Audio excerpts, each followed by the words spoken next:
This weekend, a Belgian man showed his brother a fancy new watch, and Tommy Milner told everybody he was going for first. All that and more on a jam-packed episode of Motorsport 101.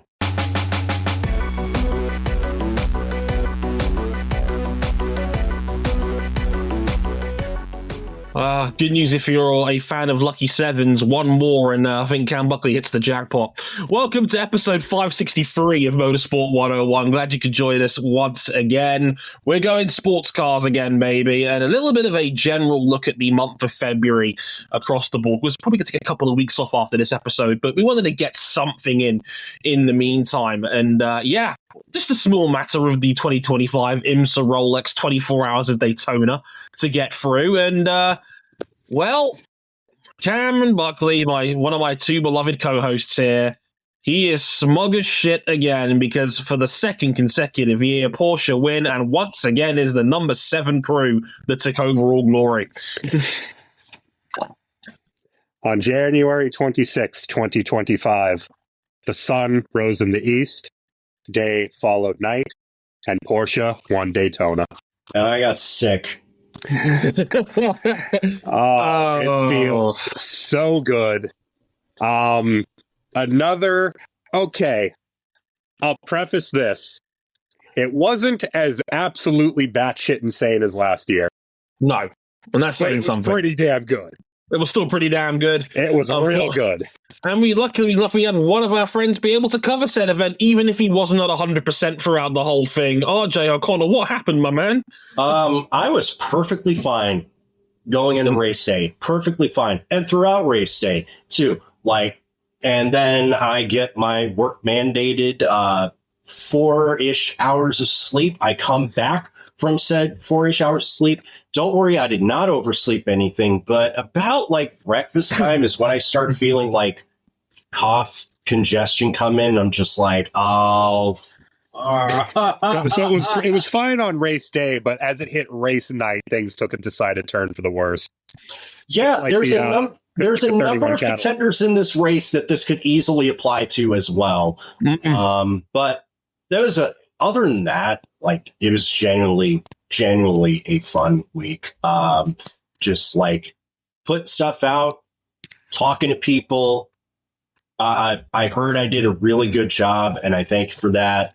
I am very fortunate to do what I do, and there's a very good chance I will be on the road doing even more stuff like this in the future. This will likely see me return to Le Mans, where, Cam, you are now expected to make it 2 sets of hands.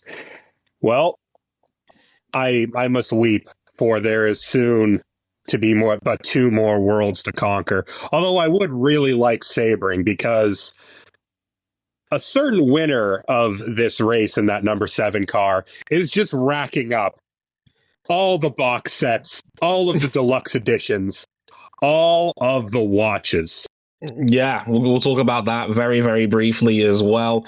I love this. Cam gets to celebrate another Rolex. RJ has a brilliant time at Daytona and then gets 6 shortly afterwards. And that was before I watched the football, which was my mistake. But that's another matter of time. I don't want to talk about it. Look, every year we tell you about the razor blade and the cake. We told you. Every year you take a slice, and as your mouth is going through the buttercream icing, suddenly you get stabbed. The worst part is that this time, Cam, it was the last slice of the cake.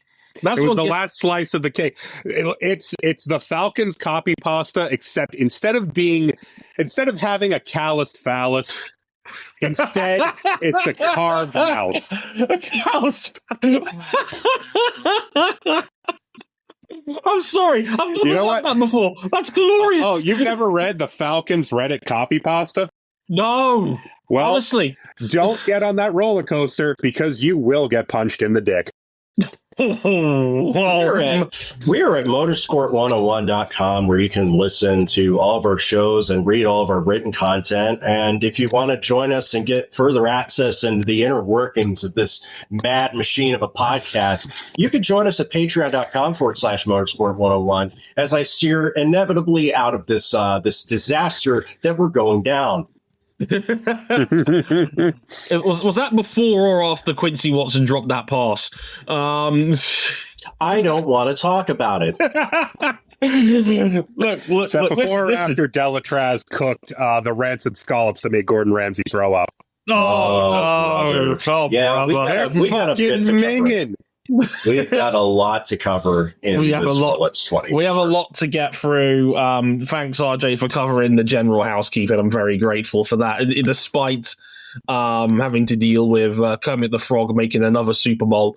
Yeah. Can I just say I have no genuine I have no beef with Patrick Mahomes. I think Patrick Mahomes is a good man. I just wanted to beat them for a fucking change. I don't want to talk about it. It's a rivalry. They always kick our ass. Yeah. It could be worse. He could be a New England Patriots fan like the other two of us on this call. And the thing is, Dre, we had our time in the sun. We did. It was a good time. And that was shit. We did not win anything for the next 20 years. It will still not wash out the scars we inflicted upon the rest of this league mentally. Oh, don't worry. It's Pat Mahomes' turn for that now, apparently. Yeah. 5th Super Bowl in 6 years. I fucking hate those boys. They're just too damn good. Anyway, now, according to my set list, there is some breaking news that a certain Mr. O'Connell is about to divulge here. I can say this on the record. I do not know what this news is. Neither do I. Neither does Cam. So, RJ, the floor is yours. This will be public by the time this goes out. Yes, by the time this goes out to our early listeners as well as to everybody else, because technically this is top secret and it's not going to be broken until approximately 2 hours and 15 minutes from now, as this is being recorded. But you're my captive audience. You're my friends. I trust you for this. So here I go. I'm going to read the statement off verbatim from the press release that I was given earlier today. Quote, Ford Motor Company is returning to the top tier of prototype sports car racing in the FIA World Endurance Championship in 2027, looking to recapture the magic and success of Ford racing nearly 60 years ago. Ford Performance will lead the charge with a full factory team entering FIA WEC with the aim of once more taking on the sport's most demanding race, the 24 Hours of Le Mans. Between 1966 and 1969, Ford captured 4 consecutive overall victories at the grandfather of all endurance sports car races in the city of Le Mans, France. Since that time, Ford has focused on class victories, firstly in 2016 with the Ford GTE and GTLM, and more recently with the Ford Mustang GT3.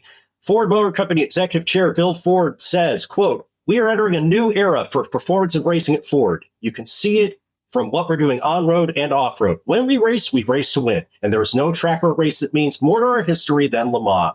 It is where we took on Ferrari and won in the 1960s. It is where we returned 50 years later and shocked the world and beat Ferrari again. I'm thrilled that we're going back to Le Mans and competing at the highest level of endurance racing. We are ready to once again challenge the world and go like hell. Additional details on Ford's return will be shared later." Gentlemen, thoughts? What's happening? Hell yeah. Mustang 2 GTP. Thick Stan is... Or is that... wait. No, that's the one. That's the wrong way around. Mustang GTP 2. Ford versus Ferrari is back. Officially. Again. Well, if it goes anything like it did the last time, Dre, then I need you to reach down and kiss each cheek goodbye. That didn't come out the way you wanted it to come out there, but I appreciate the effort. It ain't no. Although Ford has to hope it goes better than it did in the 80s against Porsche. By the way, I'd like to point this out, that since the unified regulation set for top-tier sports car racing debuted, technically 2023. Yeah, really is starting. Yeah. Ford is now the 15th different manufacturer that is committed to these rule sets, and we've already lost 3 of those. Well, it's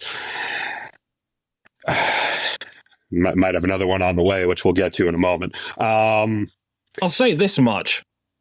in the world of global motorsport, for a regulation set to get 15 different manufacturers to agree to participate in it in the space of just 3 years is a remarkable achievement on any level, on any political, socioeconomic, any sort of level in a modern day motorsport series where we all know it's one of the most expensive participation sports to take part in on Earth, probably the number one, quite frankly. For that to happen, to have such universal approval, desire, and appeal, to have most of the major players, if not all of the major players in car manufacturing, to take part at some capacity, even though we may have lost a couple in that time, is astonishing. And it's when it comes to the history and the legacy of endurance racing, it doesn't get any bigger than Ford, really. I mean, that is about as iconic as it gets. It's incredible. And that is a huge coup for the World Endurance Championship. Following, by the way, and we'll get into it in a second, the first worldwide competition victory for the Ford Mustang GT3 after going 0 for the year last year in 3 different championships. The first W is on the board. What a good week to be the Blue Oval. Yeah, I mean, it's a testament to the job that they've done with these combined regulations because, well, it really shouldn't have taken this long to reach across the aisle and shake hands. But they did, they being FIA, ACO, and IMSA, and we are all better off for it. These cars are cost-controlled in the right way. They can show their technology. They can show off their engines and make the cars their own enough for it to matter without having to do what Volkswagen was doing in 2015, i.e. dropping $500 million a year between 2 brands. That's cool, but I also like this. That was cooler. It was also completely unsustainable. No. That would be unsustainable for a Formula One team, let alone a World Endurance Championship. 2 brands. Oh, okay. Let's spread the cost of this. Each. You know, Cam. You know what that sounds like? That sounds a lot like the money was rested in my account. That's what it sounds like, Cam. So we're all 3 of those Le Mans wins. Oh, I see what you did there. By the way, sorry, Nakajima. By the way, with all the manufacturers coming in, it does look like there is a push to get another extension of this rule set on top of the one that we just got that was finalized last year. Come on until 2030, am I right? Yeah, 2029. I can expect one to follow soon, given the talks. And what I can also say is that Ford's not the only one that's interested. You will hear names floated around that you think this will never happen, or I'll only believe it when you see. And I don't blame you, but there are more on the way. Yeah, I mean, the more the merrier. We're going to hit a point where we're going to have to start cutting GT entries. Yeah, look. We're going to have like a 25-car hypercar class. This is going by 2027. And don't get me wrong. Like there will be other parties that pull out. There will be a point where this growth plateaus. But we're almost already at that point because there's not many brands left. Yeah, but this is still what a problem to have. I know. What a problem to have. Like, this is a far cry from where we were 5 years ago. Yeah, I mean, look at it like this. What was this, a 61-car race? And they got 89 entries for this event. IMSA has a reserve list for both Watkins Glen and Petit. They're going to have to turn entries away because they don't have the room. They have a reserve list that's as big as the entry list for some of the IMSA sprint rounds. It's a bit like trying to get a queue. It's like trying to win a raffle on sneakers. If you know, you know. Sometimes they don't even let you. Sometimes they limit it to 23 stores and say, look what you can't have. Yeah. It's like you got to show up in person and shop instead of being an antisocial online shopper. It's an e-commerce world, damn it. All right, like you better go outside and touch some grass, pal. No, anything but that. Not the grass, anything but the grass. But look, just to put a neat little bow on it, fantastic news. Like I said, I'm not even, you know me, I'm not even the big sports car guy out of the three. I'm the least of those three things, but this excites me. Although I will say, your record of predicting things is just uncanny. I don't know how you do it. I pour in like analysis of like following the sport full time. I pour in analysis. I pour in just like how drivers' forms are going. And I'm just thinking, right, this is going to inform my predictions for these. Now you say that, RJ. However, we all during this race had an instance of, no, my pick. Yes, well, I was I was this close to doing the GTP and LMP2 double because the 88 was leading for AF Corsa until all of a sudden it came out of a mild case of explosions. Yes. The spec class with a spec engine and gearbox combination, which has been in use since 2017, was by far the least reliable class during this race. I got nothing for you on that one. Look, I find it remarkable that as the least sports car guy here, I have now correctly predicted 2 Le Mans winners and a Rolex in the time we've covered endurance racing part-time. I do not know how I keep doing this, but I'm going to savor it. All I'm saying is your rep's on the line at Le Mans, pal. If I get a hat trick of Le Mans correct predictions, you're all going to know about it. I'm going to throw soccer balls at everybody in my Discord server, one by one. Hat trick ball. You'd be more effective out on the field than Man United. Oh, that's not hard, honestly. We did win a game of football in the Europa League tonight, 2-0, so we're going through to the knockout stages. We're doing something right. We're unbeaten in Europe. We're terrible in the Premier League. I'm just happy my club got Miguel Almiron back. Newcastle didn't need him anyway. Exactly. 24 hours of racing have elapsed, unlike last year. Got the full 24 hours in. Gentlemen, what were your biggest takeaways from the GTP class? There's the big one in the room, but I also want to start by saying that BMW proved their concepts. They gave it the old college try. They gave it everything. Early on in the race, Dries Vanthoor was leading and pulling away from pole position. The number 24 BMW showed speed, but I think the takeaway is that now BMW can be frustrated that they could have easily at least grabbed a podium and didn't. And that's a good change for them. That shows that the M Hybrid V8 is not a lemon.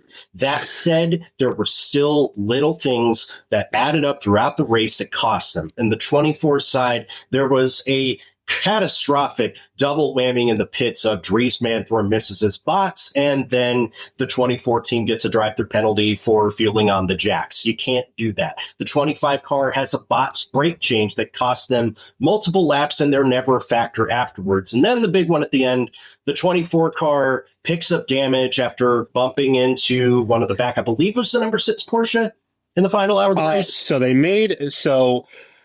have to say, Dries Vanthoor, electric.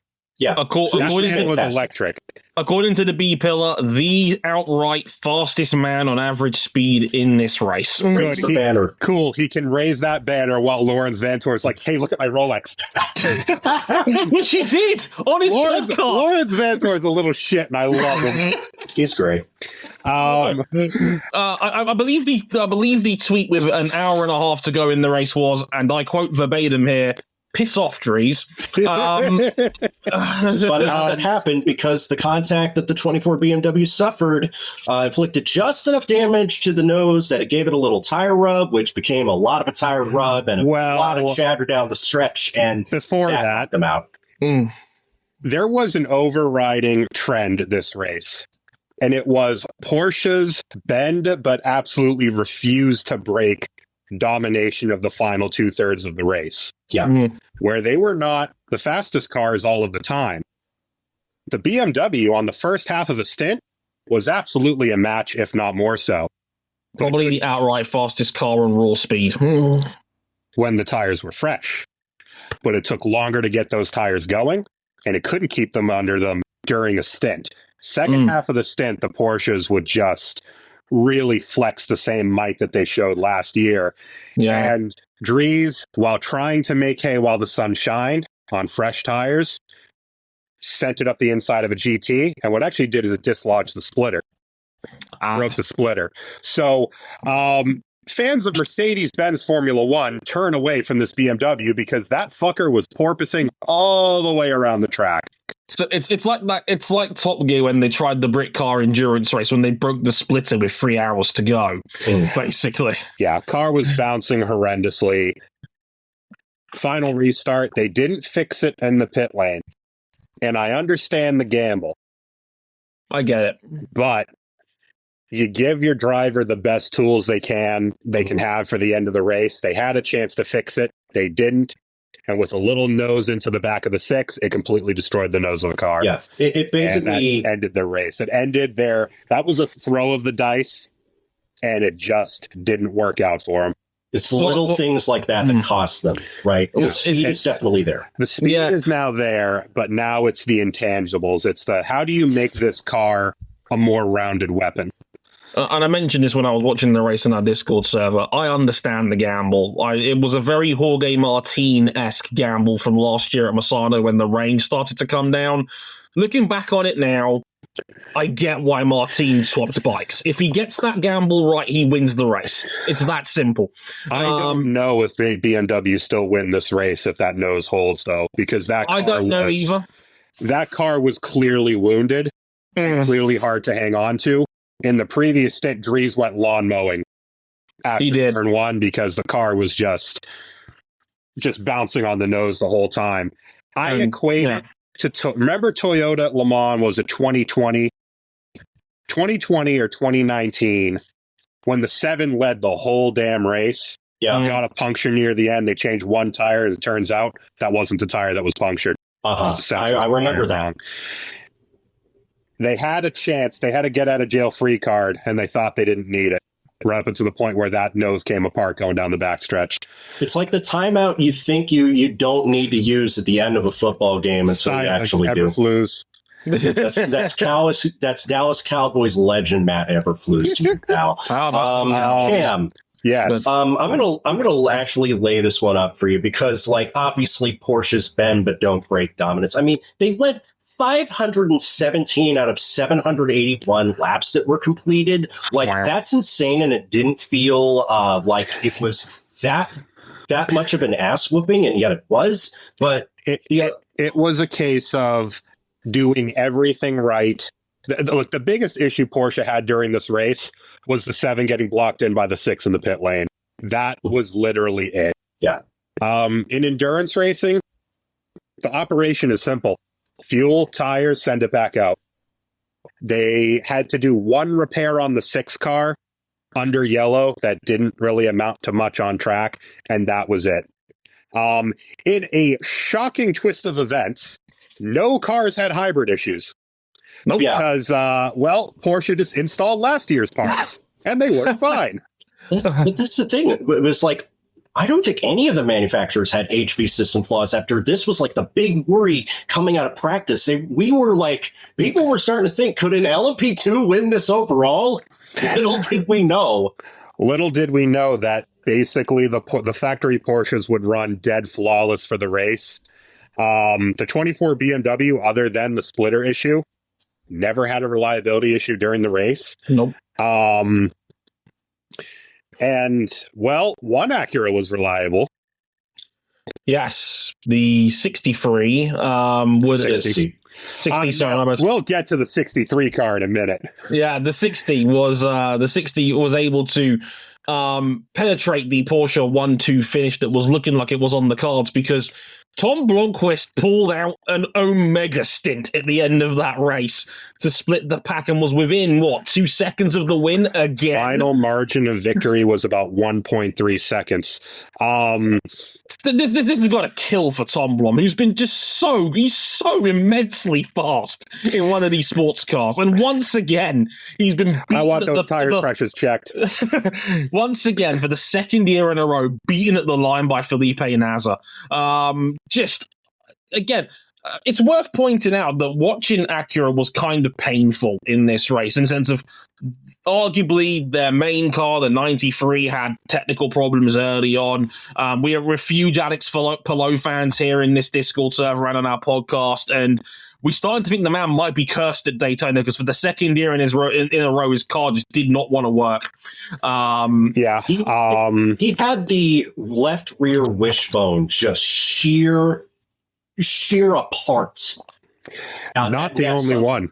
Yeah. We had 3 very high profile left rear suspension failures during this race for 3 different manufacturers. The 5 Porsche, who were having the Proton Porsche was having a great run. Yeah. And just day done, because it sheared the bolts and sheared the bolt head, so they couldn't replace the corner. Yeah. The 93 Acura, which, again, just what does Alex Palou have to do just to finish a sports car race at this point? I don't get it. The man is more cursed than his Fox IndyCar ad that came out the other day. Great ad, by the way. It's very fantastic. They are continuing to bang it out of the box, and we'll talk about that in our IndyCar season preview inevitably. I'm just happy that Kakanoush and Ota got to lead well off sequence. Yeah, good for him. And then there was the 31 Cadillac. Oh, now we didn't initially see, and we'll get into Cadillac here, I guess, for a couple minutes. The 31 Cadillac, we didn't know it at the time, but when we saw it on the second replay, left rear suspension explodes on the banking, and Frederick Vesti just eats shit into the outer wall. Oh, man. And, well, if you've ever seen the meme, get that thing off the road, bruh. He tried with all of his might to get it back to the pits, which were right there, and it was not going to happen. That car, it had no tire on the right rear corner, and it had a collapsed left rear corner. He was trying to do the Tony Stewart two-wheeler from 20 years ago. Oh, man. Tried. And that was Frederick Vesti's first Rolex start as well. That's the sort of thing that's like nightmare fuel if you want to be a sports car driver. The whole thing just explodes randomly out of nowhere. Next thing you know, you're eating shit. Just brutal. Well, it could be worse. It could have been the 40 Cadillac. Oh, buddy. RJ, yeah, this was your pick. This was the big flashpoint of the Saturday night portion of the race, because not long after Kamui Kobayashi pulls off arguably the move of the race, taking advantage of the number 6 Porsche, which is bots in a GT traffic, getting squeezed up to the wall by one of the AF Corsa Ferrari GTDs, Kamui Kobayashi passes 5 cars, including the one that actually counts to take the lead. It was spectacular. And the thing is, like, up to that point, none of the Cadillacs had really found their pace.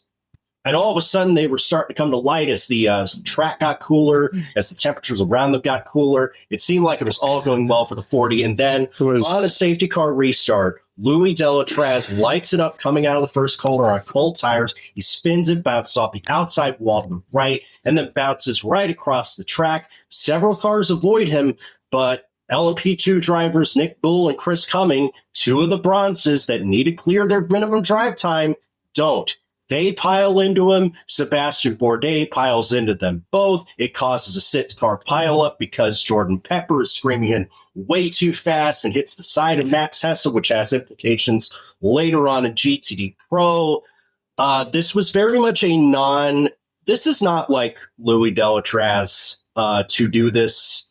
This last year, Delatraz was cooking. This year, I don't know what he was cooking. Never let bro cook again. Who let this brother on the stove? And, unfortunately, it was kind of the 40's brief stint in the at the front of the field was kind of as good as it got for Cadillac, because frankly speaking, they got shot to pieces in the daytime, and it was weird. Yeah, it was weird seeing the 10 be just so uncompetitive and just slow. The 10, a classic protagonist of this race, especially with GM equipment, just was never a factor. They finished 2 laps down on raw speed. Yeah, their most notable moment in this race was getting sick airtime off the new and terrible Le Mans chicane curbs. And that was about it. Felipe Albuquerque said they just missed a setup as the track got hotter in the daytime. And that ultimately is what kind of defined a GTP, is that every car had their moment in the sun. The Porsches were good basically after the first stint in all conditions. Yeah. At night, they were blowing the field away. In the daytime, they could hold BMW at bay in the first half of a stint. And then, I mean, before the second to last safety car, they had a minute lead on the 24 BMW just via working the tires better on the outlaps and then keeping them alive over the stint. And they sunk their teeth into this race and just never let go. Yeah, they were. It never looked like really they were ever going to lose that race after about the 6 hour mark. After that, they were just ruthlessly efficient, incredibly fast. We didn't need Kevin Estre bullshit to come to get involved. We got it. We got some though, just a sprinkling towards the end. But the 7 crew once again just super New look 7 crew. Yeah. So, 7 crew. Yeah. Lawrence Vantor. Fast as all hell. Shit-stirring brother. He is a little shit, but man, that dude wheel a sports car. And Felipe Nasr, once again, the Clutch anchor who brought it home, just as perfect as he was last year. Bent, but never broke. But Nick Tandy. Yeah.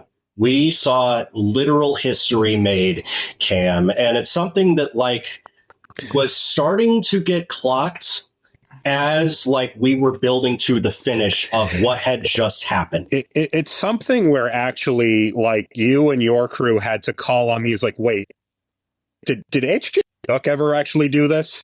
Yes. And as it turns out, he never won Daytona. Nick Tandy has claimed all major 24-hour crowns. Le Mans, Grand Slam, Nürburgring, Spa, and now finally, Daytona, in what I shall now refer to as the Tanned Slam.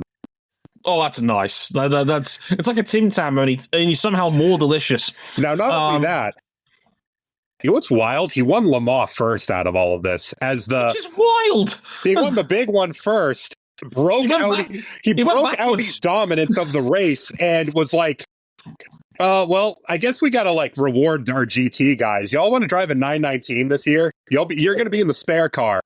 It'll be like on. And then Nick Tandy put in the night stint of the gods. Yeah. It's like my man decided, I'm going to play Mario Kart 8 with all the game already unlocked. I'm going to complete mirror mode first. He's a man after my own heart. When you consider that, like, between the 919 and the 963 programs, that there was a period in time where Tandy's career looked like it was in a bit of a purgatory phase. Exactly. But before that, right? Like, before he got the factory GT program ride, he was just an Enduro car legend who was kind of floating around in GTs. Not much happened in the junior categories. Yeah. You plug him into the spare 919 in 2015, and he was grease lightning. He blew the field away. He was the fastest guy in that car. Yeah. And then it came out of nowhere. And really, guy was there too. And he was the slowest guy in that car. And by no means was that bad. Nico Hulkenberg was not bad in 2015. Yeah. It's just that Nick Tandy was exceptional.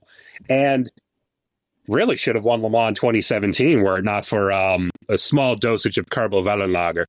But another thing as well, if he can win Sebring, he wins the Endurance Triple Crown as well. That's Daytona, Sebring, and Le Mans.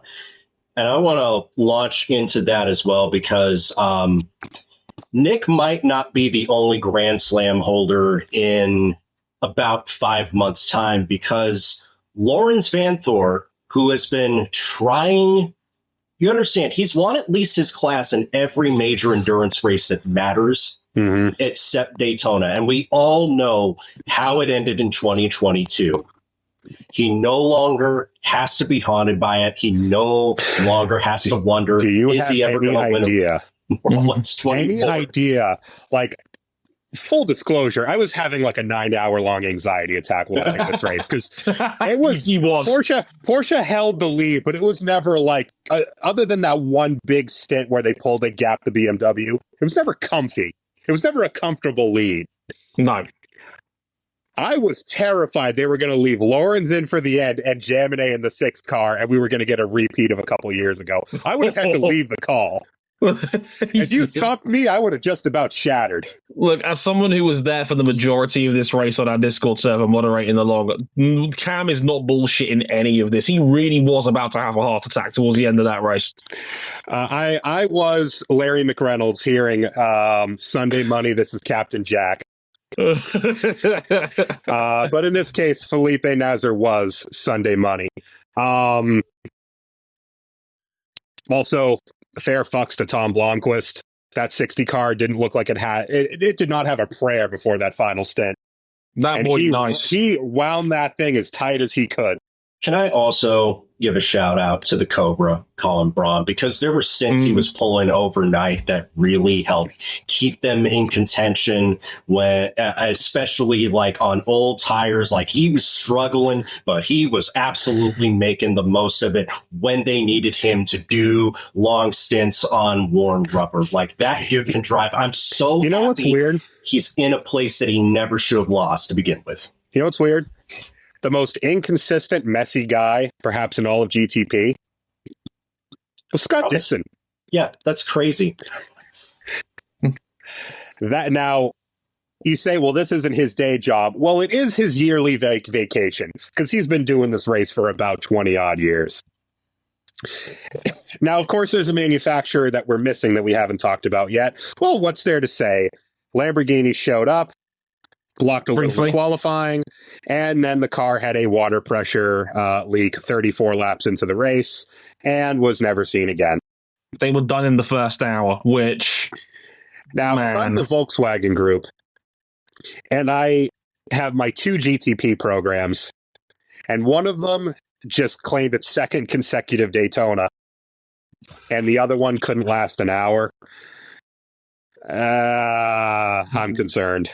It is very big wait and see for the next few weeks, because Lamborghini did also appoint a new head of motorsport who's going to oversee everything. And Lamborghini give a roundtable to the press where they talked about their vision for the program. What they have done in 2025, putting a last-minute deal together with Riley Motorsports to help run their cars, a full factory team, was a very last-minute arrangement and ultimately not what Lamborghini wants. They want customers to run the SC63, and for what it's worth, they say they want to use Evo Jokers to upgrade the car, which would be encouraging.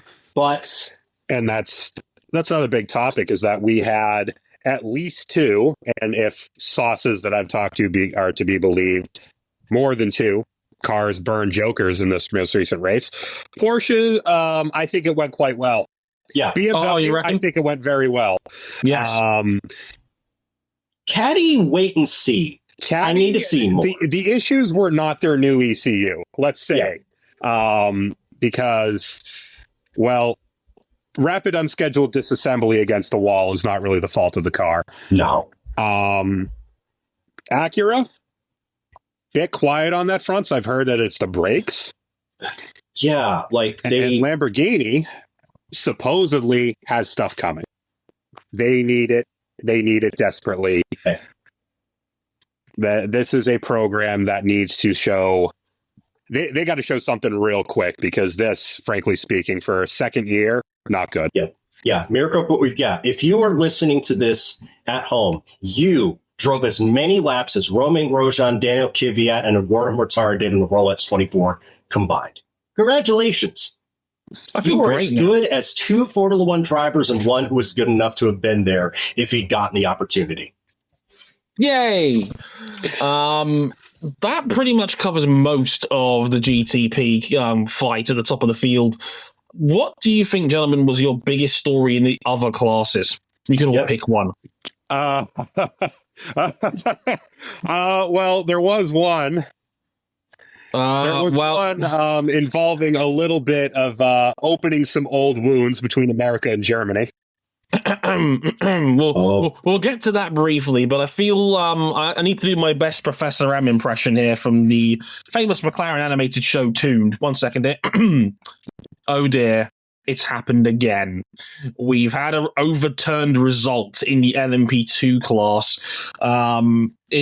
We thought that Tower Motorsports had come through with Seb Bourdais and Seabass and him claiming his third Rolex in his third different class.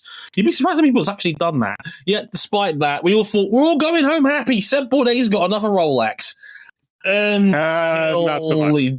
Until he didn't. In post-race scrutineering, it turns out that the car had a damaged skid block, and that was lowering the car closer to the ground. And as a result of that, they had worn too much of their skid block away. You get a 5 millimeter allowance for the 24. Yep, and unfortunately, it exceeded that 5 millimeter allowance, and as a result, the Tower Motorsport car was found in breach of technical regulations and sent to the back of the class, which means their win was removed, and it now goes to the United Autosport team instead. Damn it, Zach Brown happy.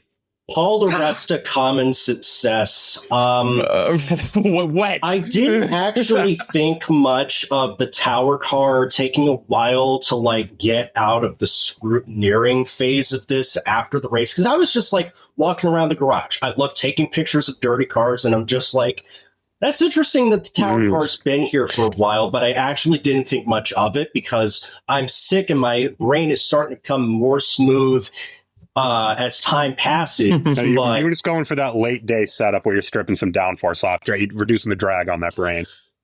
From what Tower Motorsports said, they blamed it on their the third element of their rear suspension failing. Yeah, they broke it race. They thought they would get some lenience because it was caused by a technical failure. And truth be told, I believe Tower Motorsports innocence. I don't think they were going out here to cheat. No. But also, skid block wear is a big no-no in any major championship where your technical regulations call for skid blocks. It is on safety grounds. You cannot do that. Audi has lost wins this way. Porsche has lost wins this way. Lewis Hamilton had results lost this way. And we agonized over it, man. Michael Schumacher had results annulled this way. I will say... You know how painful it was that James Hinchcliffe lost that epic Texas IndyCar race to Graham Rahal and then lost half the points for it because his dome skid was too badly Well, you worn? see, that's the trick, is that sometimes we don't do that over here, and sometimes we do give leniency. Yeah, like I got kicked in the second testicle just to make sure the first one was stopped stinging. Well, here's the thing, right? I get the ire on both sides of the aisle here because... You really can't leave. You can't give a lot of leniency with skid blocks because it is ultimately a safety feature. However, you remember why Meyershank Racing's results stood a couple of years ago when they won this race? Because Liberty Media had a big bribe bag saying, do not let Michael Andretti win this Rolex 24 under any circumstances. This is my sarcastic answer. Phenomenal argument. Unfortunately, your mother. To the point about like, oh, well, they could have changed the suspension component mid-race. You're going for the win in the Rolex 24 in a class where... That is not easy with heave dampers, yeah. I'd add. Like, that's not a simple fix. That's not like swapping a shock. Yeah, if they stop and repair the car, they're finishing at the back of the class anyway. You are literally better off in that scenario rolling the dice and seeing if you can get away with it. Yeah. Remember why MSR's win stood. The race was already declared official. Well, why was the race declared official? Because MSR's cheating scandal went so deep, they tampered with the onboard tools by which IMSA would have thrown them out of the results. This one's a bit more clear-cut. Yes. Well, I'm kind of on the outside. Like, if there was ever a time to call force majeure, these are them. But IMSA decides that sometimes they do and sometimes they don't. Motorsport stewarding. You will now be issued one standard issue beehive. Oh, one. Okay, damn. Freddie Spencer, you're off the hook. like before that, it was looking like this is one of the most incredible comebacks because Bourdais said he had a car over the top of his right wheel. He had a car over the top of his left wheel, and he was right. I don't know how Sebastian Bourdais only survived with a nose that was easy to just take off and put back on again after getting caught up in the big one. Yeah. Could be worse. Oh boy, I can't wait to win this race with my dominating pace and strategy. Boy, fuck you. Yeah, and why did I pick the car? Why did I pick the car with Colton Herta in it? Because he went out there and Colton Herta it all over the place, right into a wall. You know, I could have picked Spike to win this race if I wasn't a coward. And I still would have gotten burned. Because with 2 hours left, the alternator belt fails on Spike after PJ Hyatt is beating all the other bronze's ass. Dane Cameron is proving a point to his old bosses that they shouldn't have taken away hardworking American jobs. And for what? Counterpoint. Much like all of those companies that eliminated local hard-earned jobs, it worked. Yeah. Okay, settle down here, Department of Government Efficiency spokesperson Cameron. Hey. Wow. Hey. Man. Hey, first and third. It's efficient. More efficient than this White House. RJ, that was uncalled for. Jesus Christ. Look, you could plug me into this government and I would immediately be the smartest person in that tapestry of clusterfucks. Although, it was find a smarter room. Well, although what was uncalled for was the AF Corsicar's gearbox just honking out when it looked like they were set to take advantage of Nicholas Nielsen, much like the final stint at Le Mans last year, was cooking with gas. And again, the longest tenured car here, the Orica Cup, spec engine, spec gearbox, that has been in use since 2017, and they were popping with regularity for whatever reason. I was this close to calling 2 classes on the nose. I was this close. We were, about an hour and a half away? Damn. Yeah. Nielsen was driving his nuts off. There's so many stories of what could have been in this race. The other United car was fast and likely would have got caught up if Nick Bull not triggered the big one there. Europol got that car. Europol missed out on a chance. Era Motorsport almost stole this with incredible fuel strategy, only to get bumped off by the PR1 Mathiasen car, which also had its own chances to win. I think it's kind of fitting that the United Autosports number 22 car of Lind, Allen, DeResta, and Goldberg drove a relatively clean race, and although it wasn't the fastest on the day, I guess that's a worthy winner. I mean, it's the first car across the line that didn't have a technical DSQ and, didn't get can opened at some point during the night because its sister car did. Seeing the 2-car craned away was a little bit like watching a funeral procession. Yeah. We can hold this off no longer. Mm-hmm. We must open the beef locker that is GTD. Welcome back to Fight God. So we talked about it. Ford Mustang GTD 3, finally first worldwide victory. 1-3 with Corvette sandwich in between. It has to be said about this podium. We have no idea what a kilometer is. What the fuck is a kilometer? I have no American pride these days, but this made me feel something close to it. But so much so, Jim Farley himself was finding memes of our friends to comment on about you just got beaten by the Ford Mustang. Shout out to our friend Rory Talks Motorsport, who actually had a meme of that race go viral that Jim Farley himself was in the comments. Yeah, what a guy. Big Horse, after all, the spiritual successor to Big Mate. The Big Horse is victorious. Thick Stang with the dub. You love to see it. Well, you may ask, what happened to the other Corvette? And that's a little bit of an extensive tale. I'm going to leave this one to you, RJ, while I go marinate some beef. It starts with, I alluded it to in the big one. The 48 BMW of Matt Tessa gets broadsided by Jordan Pfeffer's PAF Lamborghini. Jordan's been better. He'll realize that in time. It was unfortunate for both cars, and he basically takes the 48.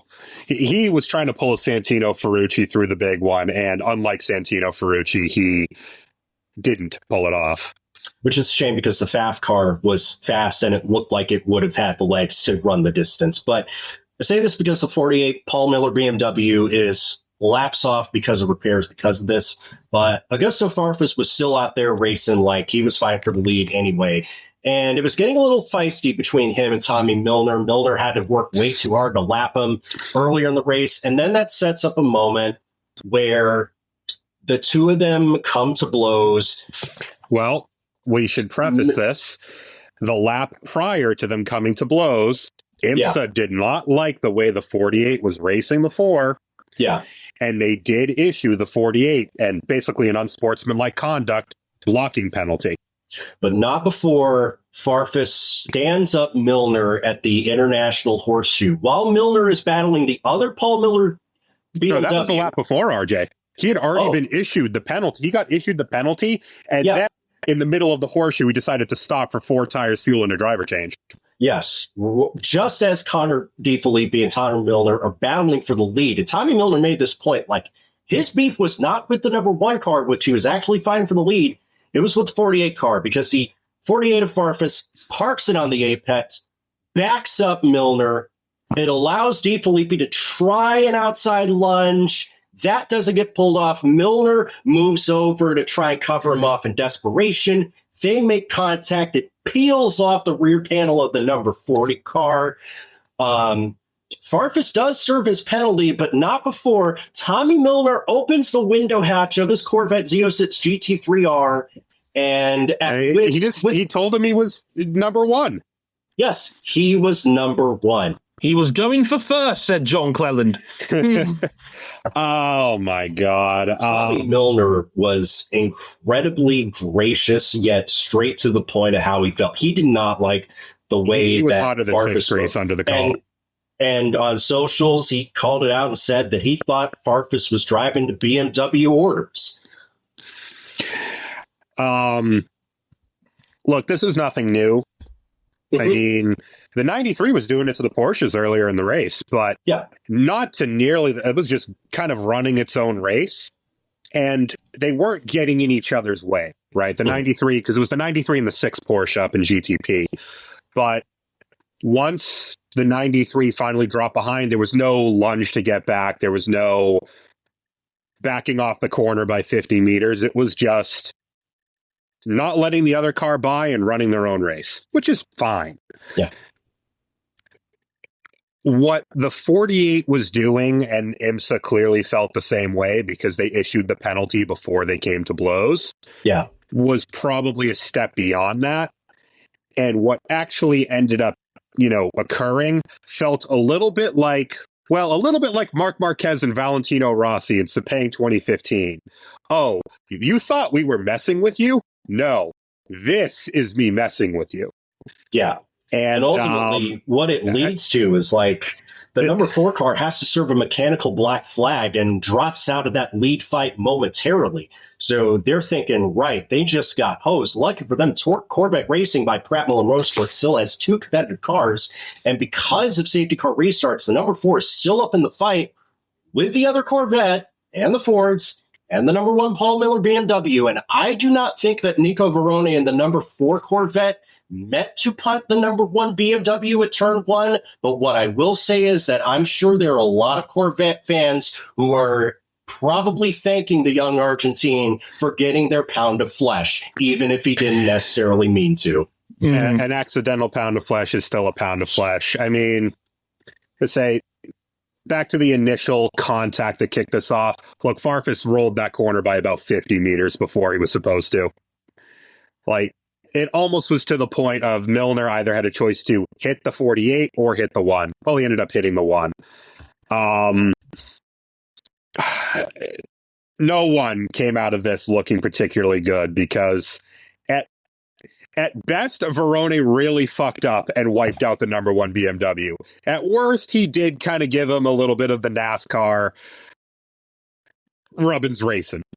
Yeah. And the way he was driving, like he up to that point, it looked like he could have actually gone on and won that race. Ultimately didn't. Copped a drive-through in the final 10 minutes for that little stunt. But basically ended the number one's chances of the win. And man, no one comes out of this looking particularly good. I don't know. IMSA's social media team and their marketing department is really nailing it, because like days after the race, they have like 2 Instagram images labeled "move over," one with a BMW, one with a Corvette. You know, it's like how very rivals of them. How very not MBS. Oh, you can't swear. We're gonna find you. We're gonna take championship points away. Fuck you! Anyway. we do not care. My dude opened a window on his GT3 car at 170 miles per hour to flip him off. Do you know how much arm strength you need to hold that? That's a lot of G-force to maintain such a frigid bone structure like that. It's in his arm. What's the complaint? And then people on the socials after the race about to take my Corvette and barge the BMW hauler off the road. I don't know if you're going to win that fight, bud. Oh, brother. Otherwise, I unfortunately have to mourn Rexy on account of the fact that Rexy lost her jaw. Yeah, Rexy was in the fight all the way to the end. And remember, this is a car that like had a torque sensor issue that they had to fix early in the race. They came back from that just to bump into the back of the number 69 Mercedes. Not nice. Lose his front bumper and with a chance to win, drop out of the lead fight. Yeah.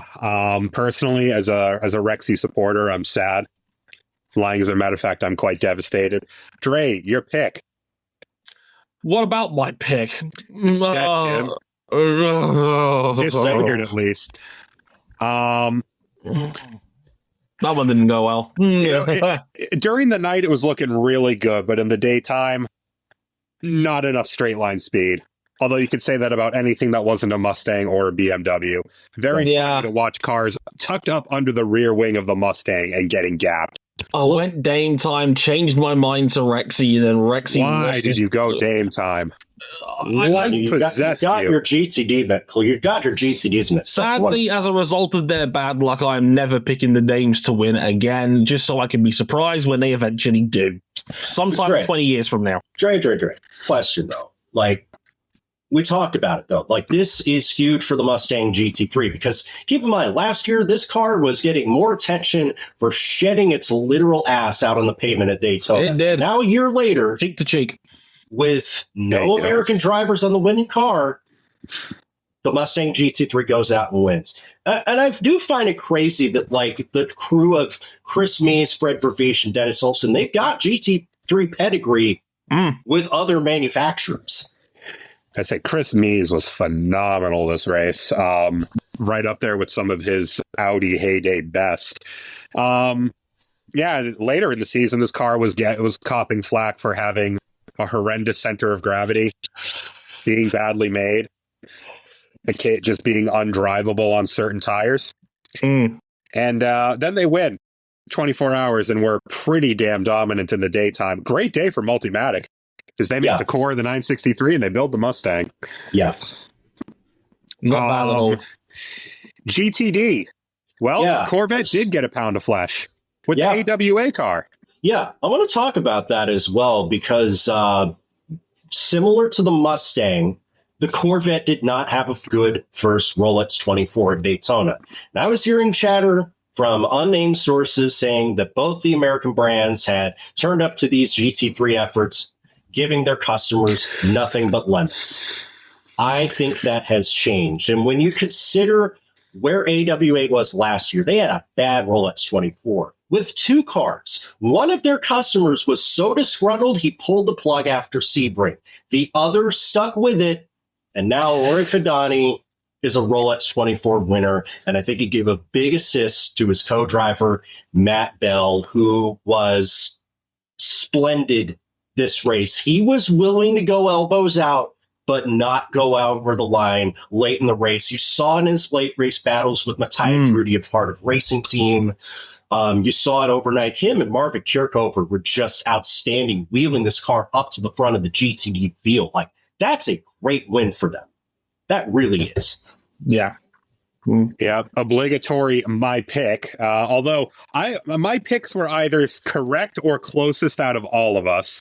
But the 57 car, God's strongest soldiers, God's hardest battles. They had a fourth place with Windward that just, what were they, 7 laps down? They were 7 laps down with a stuck throttle pedal that they had to go behind the wall and to the garage to fix. I genuinely thought their race was done. And when they were 7 laps down, I thought, look, safety car wave bys happen. There's no way they're coming back. And then by the time I'm ready to start going to bed, or was it by the time by the time like we get entering and or exiting sleep.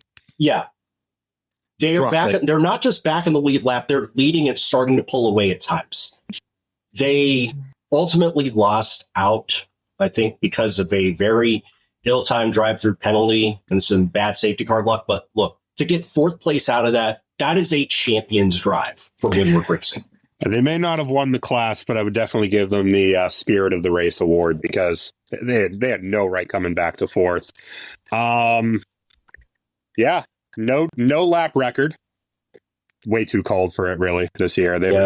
Cars were not fast enough, and cars were treacherous on cold tires as a result. So much so. Like, we had cars sliding and spinning all over the place on out laps because it was just so cold and it took such a long time to get tires going. It was wreaking havoc. Dries Vanthoor had the old shit moment of the race. He had a couple of those. I mean, Dries Vanthoor. So, again, down the stretch, Porsche lost the lead one time for about 50 meters because most of those were Dries Vanthoor on complete opposite lock over a curb. I don't know how he saved that car and didn't send the 7 into low Earth orbit. That would have been a really difficult Vanthoor brother podcast. That happened. That would have been all kinds of tense. Even more than Lawrence flashing the Rolex in his brother's face from earlier. Hey, look what I got. And it wouldn't have been the first time that the brothers it would have been the first time that the Vanthoor brothers had crushed into each other in a 24-hour race. Now, would it? No, it would not. I'm still mad at Lawrence for that. He made up for it this past weekend. Also, Lawrence Vanthoor bragging on the podcast about giving pizza away to a stoned guy. I love him. I love that man to death. His brothers are sickos. I appreciate them. Yeah, no distance record either. Again, nowhere near enough pace and far too many cautions. Albeit, did we really have a main character this race?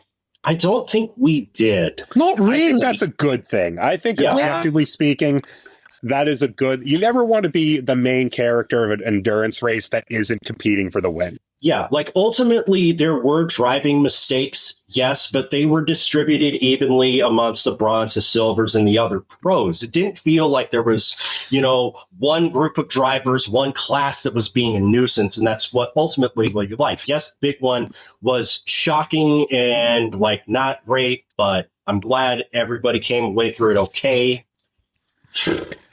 That's all you can really ask. And beyond that, on a deep personal level, 20 overall wins at Daytona, baby. That's right. We do not count the Daytona prototype ones, I guess. I don't know. Well, we can throw another one in there because we don't really count 2010. It's a Porsche engine in architecture only. I don't know how they count these, but yeah, it's another 24-hour race win for Porsche. It was another good race. I've been to 3 of these now, and I got to tell you, this is not number 3 of the ones that I've watched in person. If last year was a 10 out of 10, for me, a borderline, are you fucking kidding me out of 10? This was like a spicy 8.7. from the final 2 hours or so. It was a great 8.5. Like, we still had a lot of great action. We still had a lot of intensity. We still had a very close finale down the stretch where it really was Nasser and Blomqvist again throwing everything they had at each other. And Matt Campbell was in there too in that lead fight to the win. We didn't expect Acura to come strong right at the end when it did, and it made for an intriguing finish. That, you know, another day Blomqvist maybe wins this one, and the big one for me, and another didn't really talk about it. The luxury of Porsche having 2 bullets in the chamber down these stretch. Absolutely. Yeah, they split the strategies, and the reason why the 6 was a little bit off the pace, they got to split tire strategy. The 6 on 2 fresh tires, the 7 on 4, and ultimately the cars on 4 won out. But that's the luxury of having 2 cars in the fight. Yeah. It's a privilege that them being so good is the reason why it was able to happen for him. It is what it is. Now, we're going to take a couple of weeks out on the podcast coming up because we haven't really got a huge amount going on. We've got a couple of tests going on. We've got the Sepang test next week for MotoGP, and after that, we will sit down and do our MotoGP season preview coming up. We've got do we really need to do a season preview? Yes, we do. Yes, because we need to figure out which Ducati's winning. We need to set the over-under on Ducati wins on the year. To 90. I'm setting the over-under to 20.5 out of 22. I'm not joking. I think you might be lowballing it. I'm just saying, that's coming up. We got the IndyCar. We got IndyCar's season. They start March 2nd. MotoGP also starts March 2nd this year over in Thailand. So we'll be doing our regular season previews for that in a couple of weeks' time. We've also got the Daytona 500 coming up next weekend. Right. We've got the Daytona 500 coming up. So we must once again find out the age-old question. Are we safe from odd-year Joey Logano? Is Kyle Busch actually going to finish the story? And moreover, which open drivers are going to make the race? Because we already know one, and it's Helio Castroneves. Will it be 3 drivers joining him or 4? Well, he's already got the best hair in NASCAR, of course. For those who don't know and may have missed this, NASCAR now has a new rule where basically if they deem a driver to be worthy of coming over from another series, they can give them an entry into the race at their discretion. Helio Castroneves has taken that role for the Daytona 500 this year, so there will be a 41st entry no matter what. If that's only if he is not one of the 2 fastest open qualifiers or one of the 2 fastest cars in the race. Yeah, he can get in on merit. He can get it on merit, but that would mean 40 cars start. So if you're any of the other open cars, which includes drivers including Justin Allgaier, Martin Truex Jr., Jimmy Johnson, Dale Earnhardt Jr., low-key completing the story, entering a Cup car. Yeah. It is about damn time. I've been waiting for this since 2007. You, Teresa. All I gotta say is, though, if you're any one of those open drivers, you gotta be faster than Helio if you want to guarantee your way in. Well, what's he ever done? Just won a fast race. The man who won an Indy 500 at 46 years of age, and 3 of them when he was younger. Yeah. This is a man who's trying the 500 again this year for Meyer Shank, and he turns 50 in that month of May. 50. If Meyer Shank can give him a car this year, who knows? Who knows? He might even drive for 5. So, yeah, keep an eye out for that in NASCAR over the course of the year. If past champions or, drivers of a high standard from another series are deemed worthy by NASCAR, they could be given a straight pass into the race itself. Also, sadly, no changes to the playoff format. Haha, gotcha. They were never going to make that change anyway. Now let's go to a good series. Let's see. Our series of the year, the World Nerds Championship, kicking things off at Paris Saint-Germain. Losail Circuit Qatar for the Qatar 1812. That's going to be fun. Formula E is also racing and Jeddah. Yay. 2 more worlds to conquer. 2 more. Two more. All of that will be coming up in the month of February. We'll probably mention Daytona and WEC in passing somewhere along the lines in our season preview openers. Depends on the degree of unseriousness unfolding. We never know. Formula E will definitely be unserious because that'll be also the debut of their new pit boost system as well. So that's going to be fun, right? After 2 years of delays, they finally got that shit working.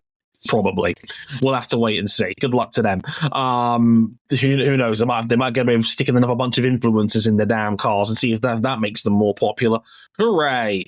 So yeah, all of that coming up in February. We'll be back in a couple of weeks' time. We're going to beat our heads together and write some previews. Keep your eyes out on motorsport101.com, of course, because I'll be doing my own written show notes and all of that. I'm already got through like 2/3 of it already. I'm very happy with myself on that. I'm ahead of schedule. For once, I'm being planned and prepared and well moisturized. It's a good time. As RJ alluded to earlier, you can find all of that on motorsport101.com as well as our Patreon page, patreon.com/motorsport101. Yeah, do check that out if you want to back us at the $5 level to get early access to all of our content, or you can back us at the $10 level, and you can get access to the Discord server, listen to these episodes live as they're being recorded. Shout out to Ghost Raptor who's doing that right now. Hope you enjoyed the show tonight, my friend. Until then, I've been Dre Harrison, they've been Cameron Buckley and RJ O'Connell, and don't forget to stay Penske perfect. Thanks for listening. Sayonara. Later, y'all!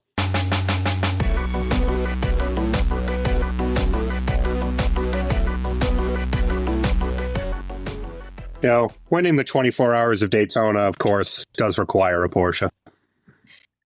Because there is no substitute.